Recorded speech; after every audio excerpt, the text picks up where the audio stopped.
नमस्ते दर्शकों, मैं doctor Monika Garg, IVF specialist, director of Aansha IVF। आज मैं आपको एक बहुत ही कॉमन बीमारी के बारे में बताना चाहूँगी जिसको कि हम पॉलीसिस्टिक ओवेरियन डिजीज और पॉलीसिस्टिक ओवेरियन सिंड्रोम भी कहते हैं। ये बीमारी आजकल बहुत ही कॉमन हो गई है। अगर जो हम 10 पेशेंट देखते हैं तो उनमें से 6 बच्चे या 6 लड़कियाँ PCOD का शिकार होती हैं। इसलिए आज मैंने ये टॉपिक चूज किया है PCOD का।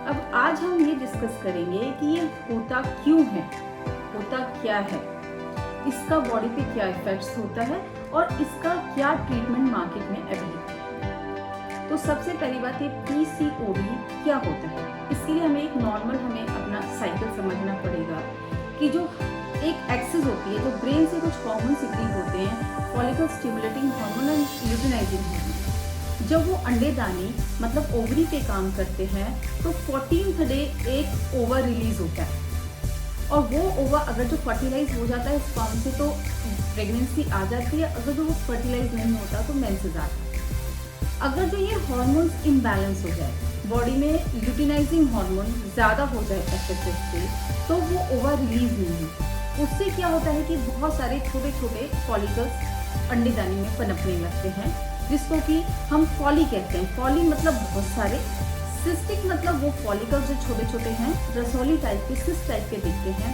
पॉलीसिस्टिक ओवेरियन ये अंडेदानी की बीमारी है डिजीज। तो पॉलीसिस्टिक ओवेरियन डिजीज ये होता है। इसको सिंड्रोम भी बोलते हैं क्योंकि इसके साथ मल्टीपल प्रॉब्लम्स आती हैं, जो कि मैं अभी आपके साथ डिस्कस करूंगी।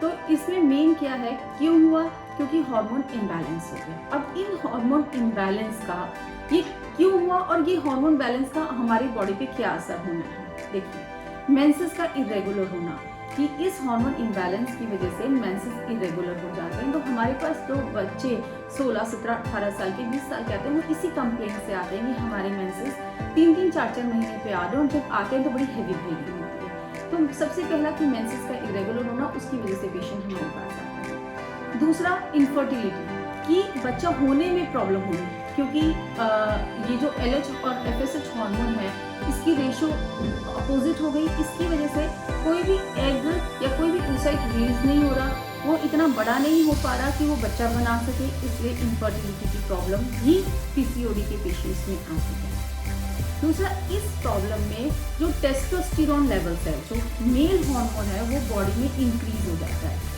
अब मेल हार्मोन बॉडी में इंक्रीज होने की वजह से एक्ने हो जाना, फेस पे पेशेंट एक्ने की वजह से भी हमारे पास आता है।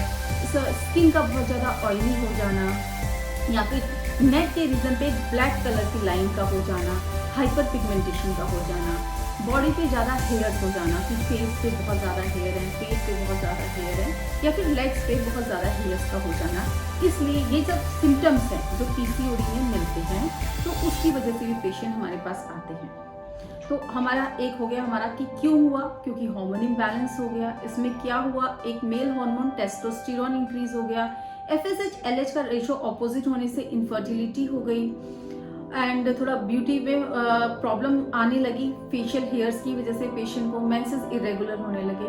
प्लस इसमें एक और हार्मोनल प्रॉब्लम हो जाती है, वो है इंसुलिन रेजिस्टेंस।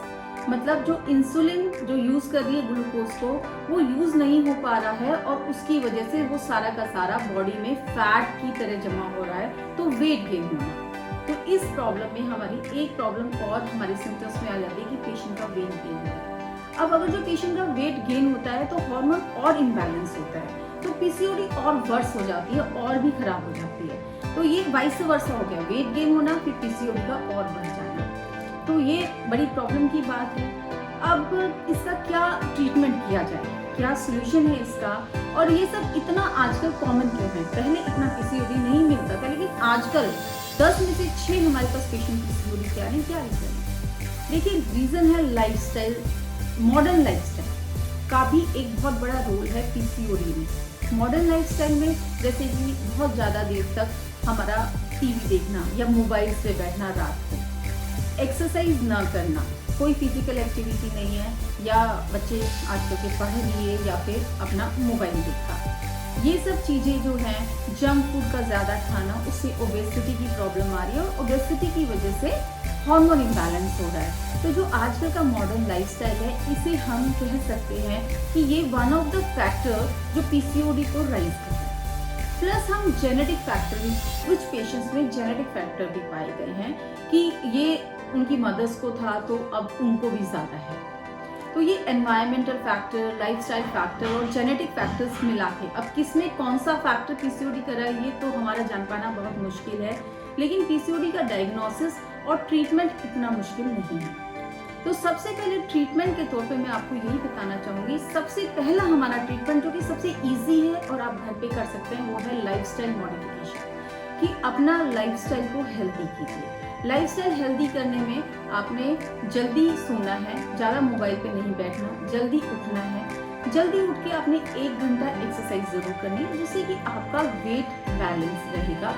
बैलेंस डाइट का आपने सेवन करना है, मोबाइल्स कम से कम यूज़ करने हैं। तो ये हमारा लाइफस्टाइल मॉडिफिकेशन, जिसे हम कहते हैं हेल्दी लाइफस्टाइल। उससे हेल्दी लाइफस्टाइल अपनाने से आपका वेट में फर्क पड़ेगा, आपका वेट नॉर्मल होगा, आपका बेसिक BMI नॉर्मल होगा, उससे पीसीओडी भी ठीक होगी। अगर हमारा वेट कंट्रोल होना शुरू हो जाता है तो हमारी पीसीओडी भी कंट्रोल होनी शुरू हो जाती है। प्लस इसके अलावा आपको डॉक्टर्स के पास जाके सलाह लेनी पड़ेगी, जैसे कि आपका फेशियल हेयर है या फिर जो कॉस्मेटिक प्रॉब्लम्स हैं, उसके लिए आपको डर्मेटोलॉजिस्ट की सलाह और उनके ट्रीटमेंट की ज़रूरत पड़ सकती है।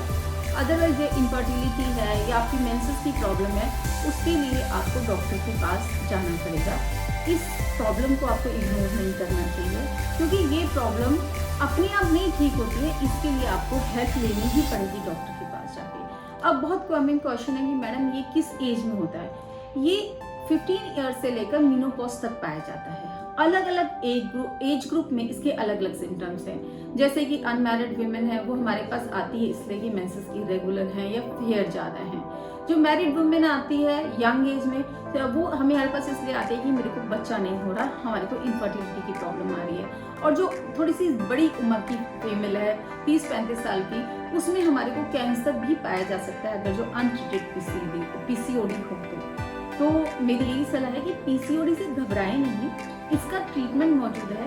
ट्रीटमेंट नहीं तो एटलीस्ट हम इसे कंट्रोल कर सकते हैं, और जो प्रॉब्लम, जो सिम्टम्स आपको पीसीओडी की वजह से आ रहे हैं, उनको हम ट्रीट कर सकते हैं। तो पीसीओडी है तो घबराने की जरूरत नहीं है, आपको अपने गायनेकोलॉजिस्ट से, अपने डर्मेटोलॉजिस्ट से सलाह लेनी चाहिए और ट्रीटमेंट लेना चाहिए। Thank you.